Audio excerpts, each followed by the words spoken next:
Hey guys, it's your boy Dane back with another solo movie review. It's been a long time since we've had one of these on the channel. I'm pretty sure the last solo review I did was 2 months ago. Yeah, Mickey 17. That's wild. Time's that fast, huh? Oh yeah, I also want to say I was able to watch Thunderbolts when it released in cinemas. I was able to watch it.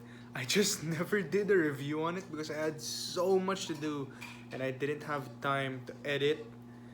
I did film a review. That's the thing. I did film a review, but I just wasn't able to edit and there's no point in editing now because it's been like a long time since it's been like 3 weeks since it released, so there's no point. But I think just so just to let y'all know, I'm gonna give my score for Thunderbolts.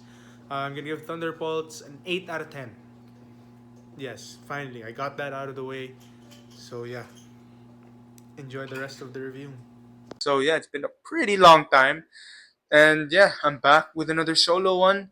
It's currently my summer break, my 3 week summer break because I have classes. I have summer classes, so yeah, my break. And yesterday I was able to watch Mission Impossible: The Final Reckoning, the eighth and supposedly final installment in the Mission Impossible franchise. Now I say supposedly because nowadays you never know with these studios and these franchises. I mean, look at John Wick. John Wick 4 was supposed to be the end of John Wick's journey. But guess what? We're gonna get a fifth one. So hey, you just never know. But yeah, Mission Impossible: The Final Reckoning, directed once again by Christopher McQuarrie. This is the fourth Mission Impossible film he's directed. I think he took over pretty much since Rogue Nation. And a little bit of background when it comes to the Mission Impossible movies, this is a franchise I really do hold near and dear to my heart. This is a franchise I grew up with. Ghost Protocol came out in 2011, 14 years ago. And I was 5 years old, and my family and I watched that in cinemas when it came out. Mainly because, yeah, my parents loved Mission Impossible. I knew nothing about Mission Impossible when that came out, but my parents did, and they were fans of the franchise already at that point. So we watched it in theaters, and yeah, fell in love with it. So yeah, my parents' love for Mission Impossible became my love for Mission Impossible. So it really is a franchise that I love that I cherish. You know, it's a lot of my childhood. And ever since Ghost Protocol, I watched every single one in theaters, and then I watched 1, 2, and 3 at home a lot of the times. So yeah, so I think it's fair to assume that I had pretty high expectations when it comes to this eighth and last installment in this beloved franchise. And I think it's great. I think it's another great addition to the Mission Impossible franchise. I think for the most part it does deliver on everything I wanted from a Mission Impossible movie. But but I say for the most part for a reason. And let's just say it this way. I think go straight to the point. I think the best Mission Impossible movies are 4 to 7. You know, Ghost Protocol, Rogue Nation, Fallout, and Dead Reckoning Part One. I think those are the four best movies in this franchise, for me at least, in no particular order. And of course, after Dead Reckoning Part One, we have this one, The Final Reckoning, the eighth franchise, the eighth installment in this franchise. So 4 to 8, from Mission Impossible 4 to 8, I genuinely think the Final Reckoning is the weakest. I think it really is the weakest, and it got and that's mainly because of the first act of this movie. It genuinely got me worried. The first act of this movie, the first like 50 minutes of this film was pretty much dedicated to recapping Dead Reckoning Part 1, the previous movie. And it felt weird because you don't need to do that. All the setup was supposed to happen in Dead Reckoning Part 1. It already did happen.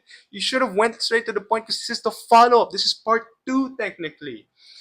And holy shit, the first 50 minutes was filled with so much exposition. It was constantly batting us in the head with so much exposition that I genuinely felt worried.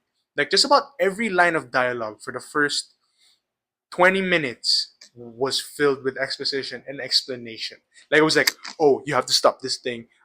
This character did this thing, and this thing happened, and this is their motivation.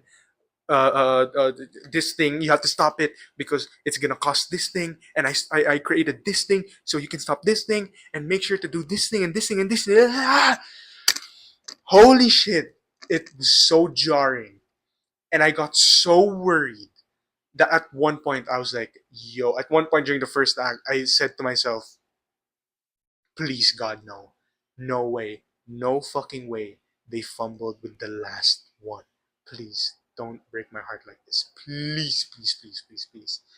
And thankfully, Act 2 came along and it picked things up and it delivered some great sequences and it led to an absolutely breathtaking third act. I think it might be my second favorite third act of this franchise. Second to Fallout. I think Fallout for sure takes the cake for that.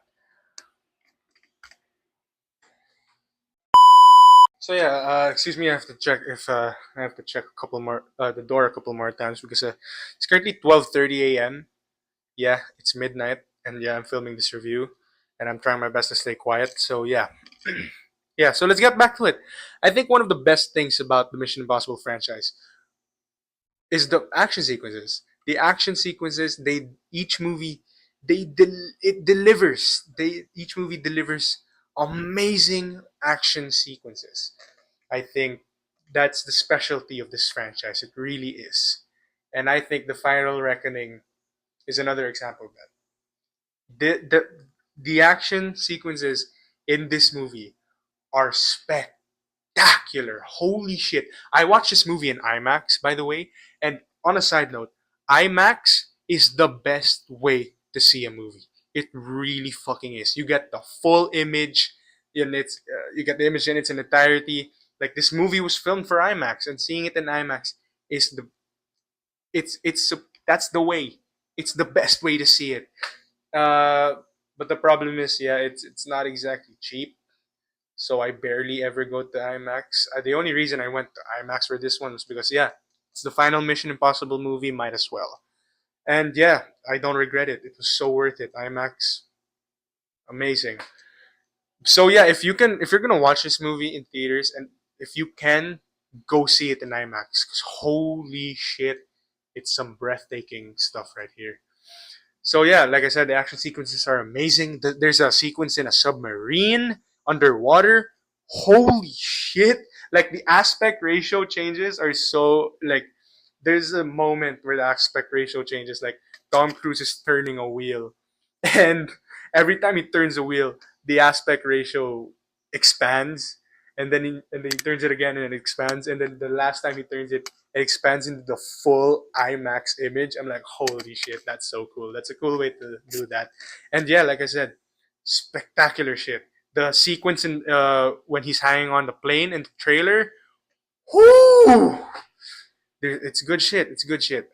The action sequences are amazing, and I think a huge part of why the action sequences in this franchise are so good really is because of Tom Cruise. I think a huge reason to why this franchise works as a whole is because of Tom Cruise. I think he's an absolute legend. Setting aside his personal ideologies and whatever goes on in his personal life behind the curtains, I he's amazing. He's an amazing actor, in my opinion. I think he's one of the goats. I genuinely do think when it's all said and done, I think as a movie star, as an actor, he's one of the goats. Now let's actually talk about that for a minute because I want to clear things up. Like setting aside his action movies, this guy gave amazing performances in Rain Man, Magnolia, Eyes Wide Shut. I heard he was great in Jerry Maguire. I haven't watched Jerry Maguire, so you know, can't really say anything on that. And he was in A Few Good Men. I forgot to mention one of my favorite Tom Cruise performances. I don't know how I forgot to mention this, but he was absolutely fucking hilarious and an absolute scene stealer in Tropic Thunder. How could I don't know how I forgot to mention that, but yeah, Tropic Thunder. Fucking Tropic Thunder. One of my favorite Tom Cruise performances ever.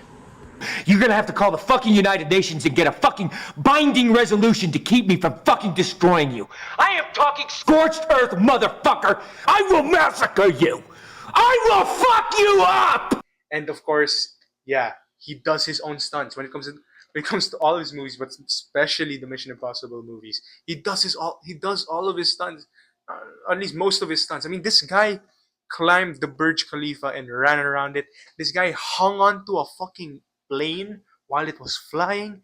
This guy broke his ankle during a stunt. This guy learned how to fly a helicopter just for Fallout. This guy jumped off a fucking cliff in the last movie, and he's doing all that insane, and he's doing all this insane shit in this movie.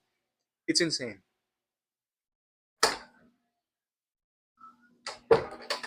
It's insane. Um, like the hard work and dedication, and the dedication to his craft. It's something I have to praise, honestly. Like I said, setting aside his personal ideologies, he really is inspiring, and I think he really is a role model when it comes to hard work. When it comes to hard work and dedication, and just his contributions to cinema and to movies, and what he has brought to the table when it comes to the Mission Impossible franchise, I have to give it praise. I respect it. I absolutely respect it. I mean, this guy kept cinemas alive, like with Top Gun Maverick. Like he fought for the theatrical distribution of that movie. He didn't want it to go to streaming, and it went to theaters, and it was an absolute success, and it kept cinemas alive.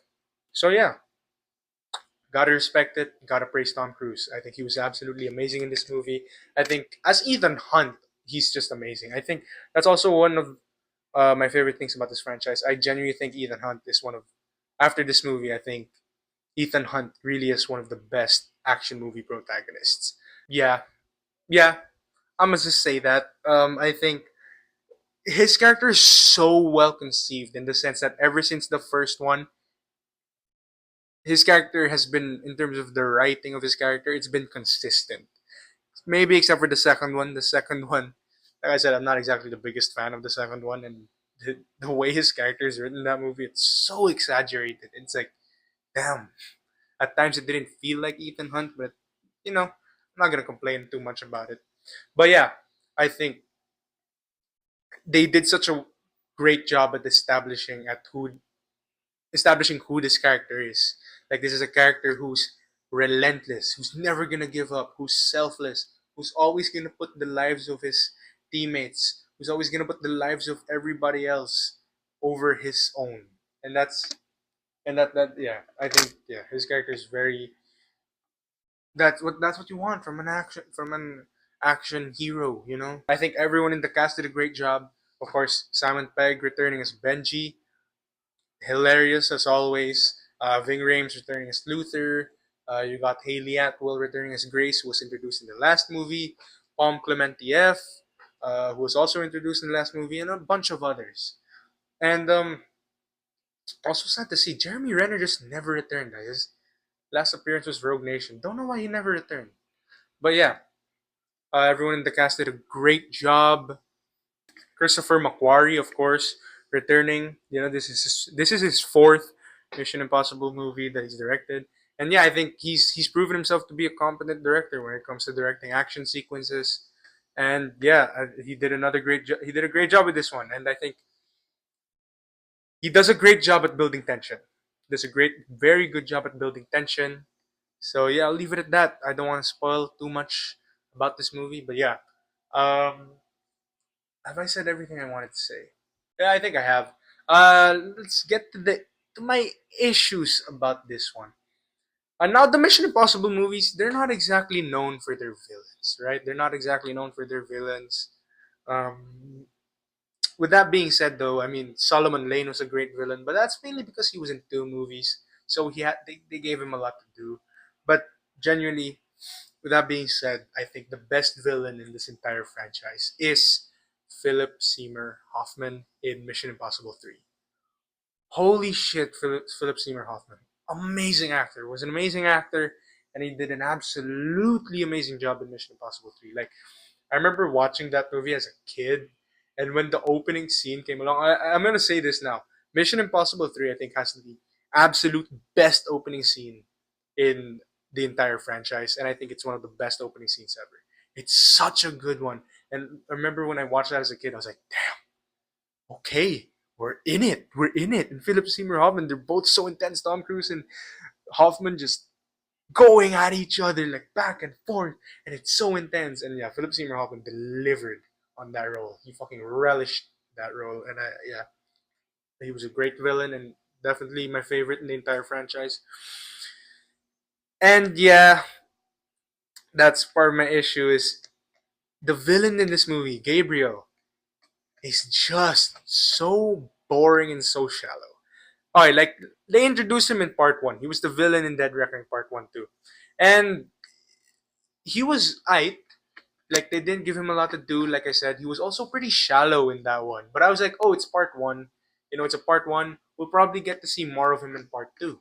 You know? Nope. Barely in it.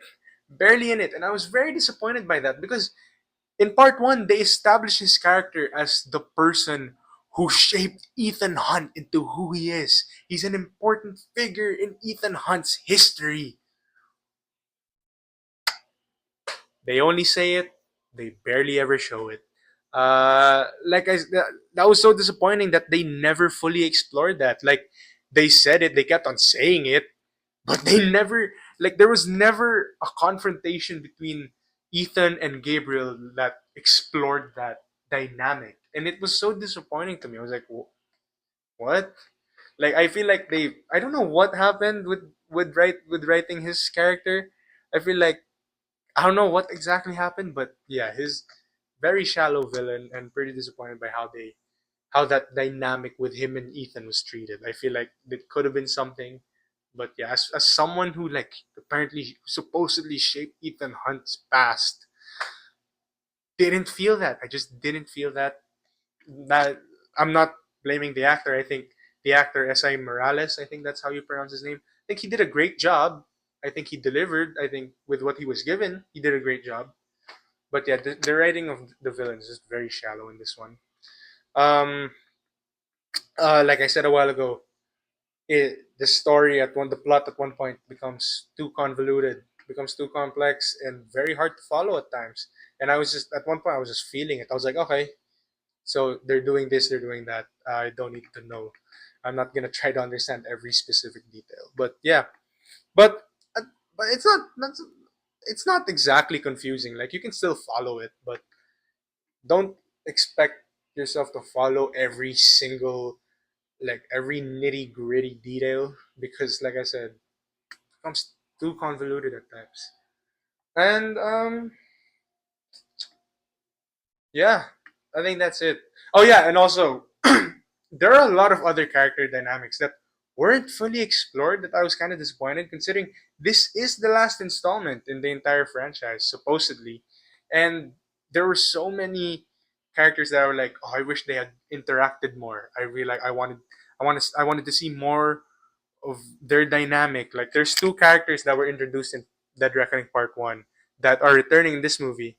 And I was like, and they barely ever interacted in this one, and I was like, huh, I wish they had added the scene between them two just to see how they would react with each other. And yeah, a lot of other character dynamics that just weren't fully explored, and that I was kind of disappointed by that, but it didn't bother me too much. Yeah, is that all? Yeah. So yeah, that's been my review for Mission Impossible: The Final Reckoning. I'm pretty sure I said everything I had to say about it. Um, yeah, I'm gonna give Mission Impossible: The Final Reckoning, the eighth and final installment in the Mission Impossible franchise. I'm gonna give it a 7.7 out of 10. Yeah, I think it's very solid. I think it's a very solid entry, very solid movie. I think, like I said, amazing action sequences. Tom Cruise once again delivers. So yeah. Oh yeah, since it's the final installment, I'll give you my ranking for the Mission Impossible movies. I'll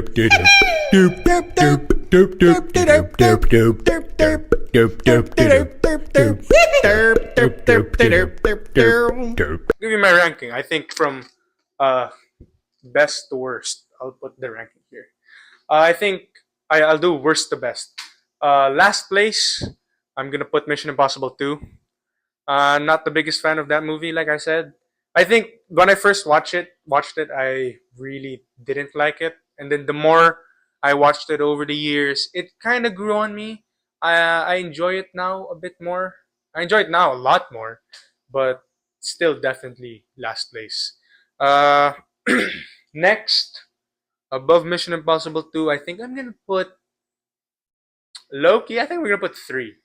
I rewatched 3 and I rewatched the Mission Impossible movies like 2 months ago, and I used to put 3 above 1. Upon rewatch, I'm like, nah, I think 3 is after 2. But the the difference between 2 and 3 is pretty large. Like just because like 3 is after 2 doesn't mean it's like near 2. I think 3 is way better than 2. I think 3 is still a very good movie. Like I said, it has the best opening scene in the entire franchise. I think it has the best villain in the entire franchise. And I think it has the best Tom Cruise run in the entire franchise. When he's running through the streets of Shanghai, was it? I think it was Shanghai, yeah. Not really streets, but through the. Yeah, you know what I mean, the third act. And then after Mission Impossible 3, I think I'm gonna put Mission Impossible 1. A lot of people shit on this movie. I feel like that's mainly because it's not exactly action. You get the action, but mainly it's in the third act. Like at its core, Mission Impossible 1 really is a purely espionage thriller. And I think a lot of people didn't like I think there are people who don't like that because yeah, I think a lot of people were when they got into that like they wanted an action flick, but that's what they got. But yeah, I think after 3, Mission Impossible 1, and then after Mission Impossible 1 at 5th place, I'm gonna put The Final Reckoning. Like I said, it's still a solid movie, but that's where I'm gonna put it. At 4th place, I'm gonna put 4th place. Ooh, 4th place. Hmm, trying to decide. 4th place, I'm gonna put Rogue Nation. I think Rogue Nation is amazing. I think it's a great movie, but yeah, I think I'm gonna put that 4th place. 3rd place, I think I'm gonna put Dead Reckoning Part 1, 3rd place. I think a lot of people will put that 2nd place, but yeah, for me it's 3rd. 2nd place, I'd put Ghost Protocol. And I genuinely think it's an amazing movie. But I think a lot of it comes from the nostalgia. It's the first Mission Impossible movie I ever watched. I was 5 years old. But yeah, even when I rewatch it now, I still think it's an amazing movie. And of course, first place, the best Mission Impossible movie and one of the greatest action movies of all time, Mission Impossible Fallout, of course. I think that movie, everything about it works. I think the editing is top notch. The cinematography, I think it's the best looking one in the entire franchise. I think the cinematography is amazing. Uh, Masterclass in tension building. The entire third act. That's how you do it. That's how you do it. And I think also that's what final. I feel like at times during the third act, the final reckoning in the final reckoning, they were trying to replicate that that those tension building moments from Fallout. And I was like, huh, yeah, no, you're not gonna reach that. Fallout was just too good. But yeah, Fallout first place, easily the best. And yeah, I love Mission Impossible Fallout. So yeah, that's my ranking of the Mission Impossible movies. Um, yeah. So this has been your boy. Oh yeah, and considering it's summer, I think you're gonna. There are a lot of movies coming out, so there are gonna be a lot of movie reviews I have to do. I'm gonna try my best to actually do them and upload them. So yeah, stay tuned for those. So yeah, it's been your boy Dane, and I'll see y'all in the next one. Bye bye. Derp, derp, derp, derp. Derpity derp derp derp derp derp derp derp derp derp derp derp.